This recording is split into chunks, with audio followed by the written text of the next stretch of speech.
గత కొన్ని రోజులుగా తెలంగాణ రాష్ట్రానికి సంబంధించి ఆత్మగా ఉన్నటువంటి సింగరేణి పైన కొన్ని కట్టుకథలు,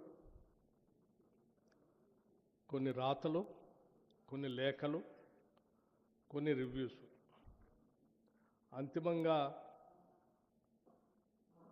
ఈ సింగరేణిలో పనిచేస్తున్నటువంటి దాదాపు 42,000 మంది పర్మనెంట్ ఉద్యోగస్తుల్ని, ఇంకో 30,000 మందికి సంబంధించినటువంటి అవుట్సోర్సింగ్తో పనిచేస్తున్నటువంటి ఉద్యోగస్తులు మానసిక స్థైర్యాన్ని, మొరల్ని దెబ్బతీసేటట్టుగా దీనిపైన రకరకాల ప్రచారాలు, అపవాదులు ప్రచారం చేస్తూ ఉన్నారు. దీంట్లో ప్రధానంగా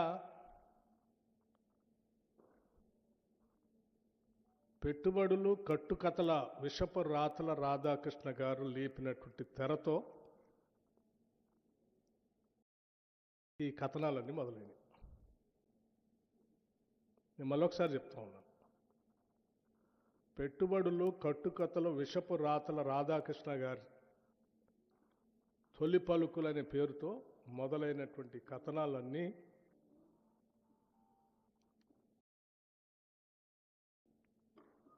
ఒక తప్పుడు ప్రచారం, రాష్ట్ర ప్రభుత్వం పైన కావాలని నిందలు మోపటం, ఊహాగానాలతో కూడినటువంటి కథనాలు రాయటం, ఆ కథనాల్ని అల్లిపుచ్చుకుంటూ రోజుకొక కథ వండి వార్చటం ఈరోజు జరుగుతాం.